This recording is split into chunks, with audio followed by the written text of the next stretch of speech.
Olá, você está no canal Um Conto por um Ponto.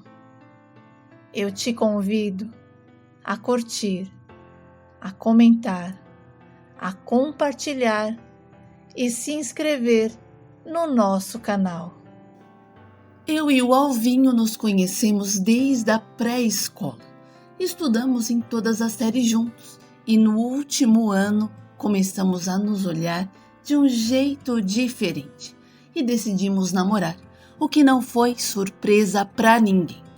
Olha, a gente só não estudou mais juntos porque o Alvinho preferiu seguir um curso profissionalizante em mecânica, enquanto eu segui o meu caminho na Faculdade de Ciências Contábeis.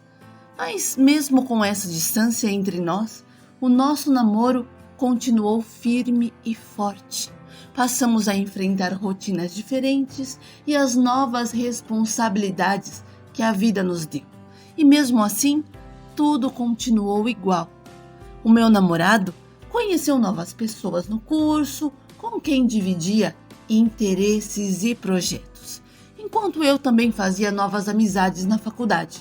No entanto, o Alvinho começou a ser convidado com frequência para eventos e festinhas, e algumas vezes ele foi sem me avisar, o que me deixou chateada. E quando eu descobri, ele prometeu que se surgisse outro convite, iríamos juntos, ou ele me avisaria se realmente quisesse ir muito.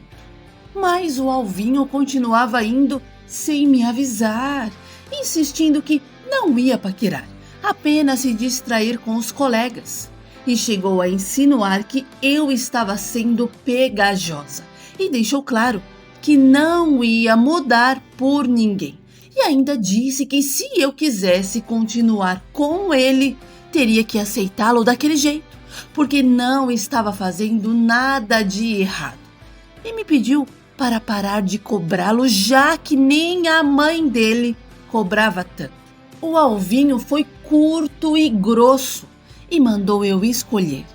E eu mesmo, o amando, não pensei duas vezes e respondi que tudo entre nós estava terminado, já que ele queria levar aquela vida, que levasse sozinho, porque eu era uma mulher a ser valorizada e não tratada de qualquer jeito.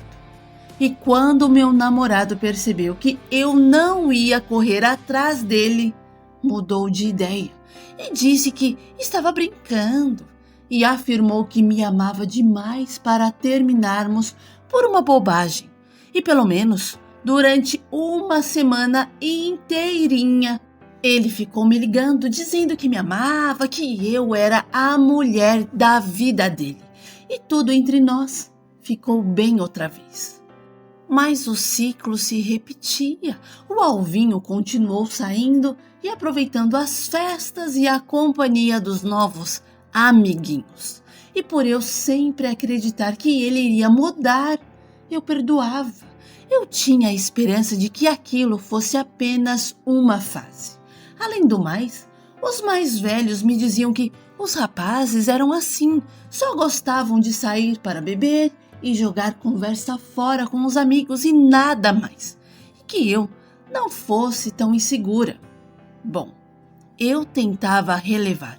Mais uma vez, eu sabendo a senha da rede social dele, entrei e vasculhei tudinho. E li algumas conversas e descobri que o meu namorado já tinha ficado com algumas garotas.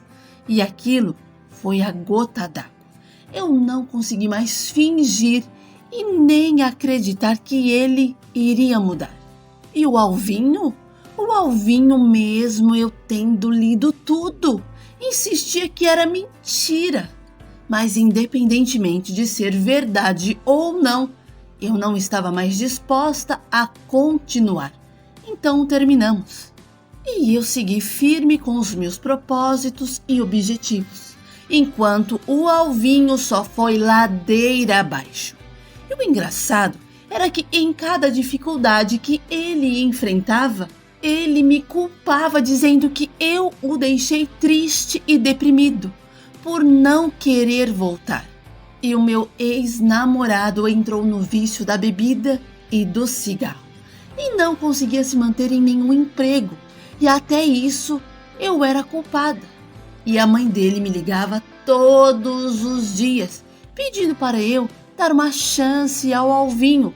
E se acontecesse qualquer coisa com ele, eu seria eternamente culpada. Hã? Eu culpada? Por alguém que parecia atrair problemas para si mesmo. Aquilo já era demais, né?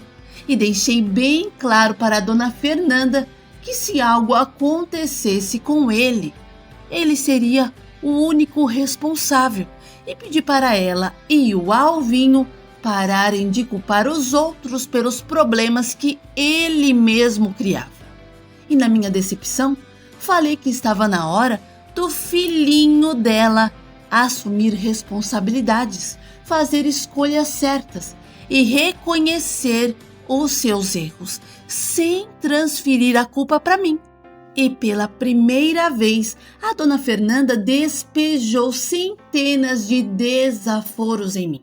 E para evitar mais problemas, eu simplesmente desliguei o telefone e contei para minha mãe o que tinha acontecido.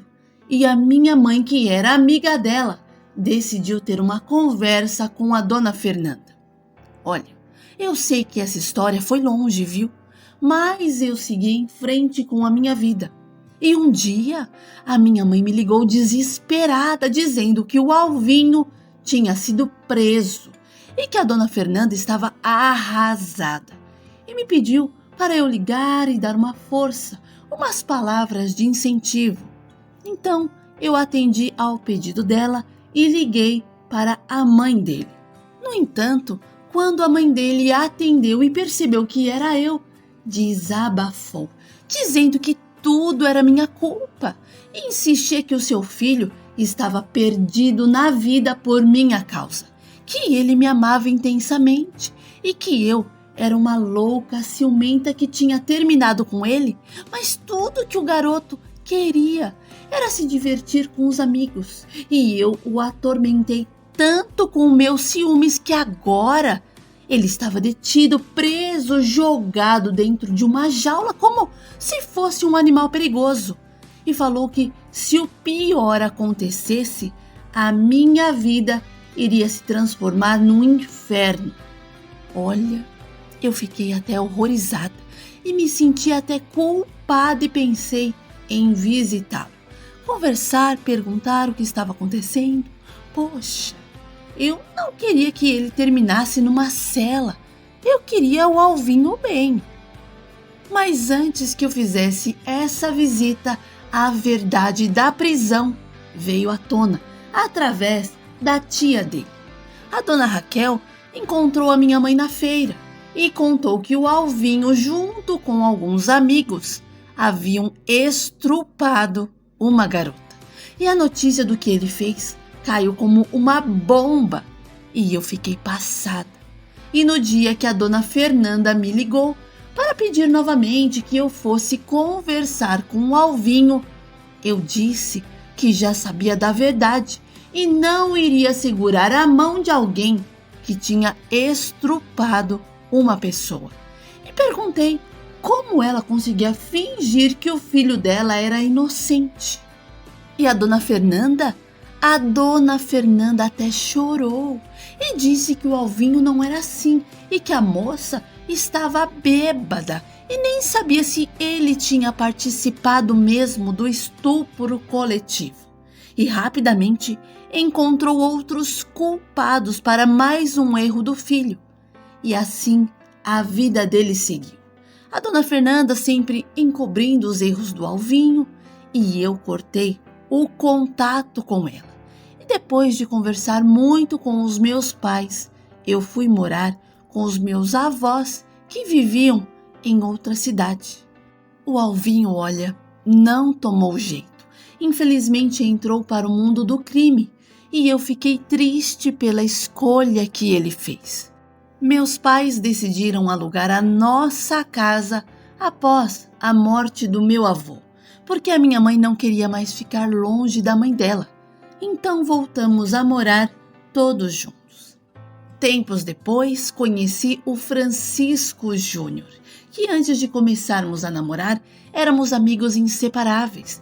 Viajávamos juntos, nos divertíamos tanto que percebemos que não precisávamos de muitas outras pessoas para nos sentirmos bem, um na companhia do outro.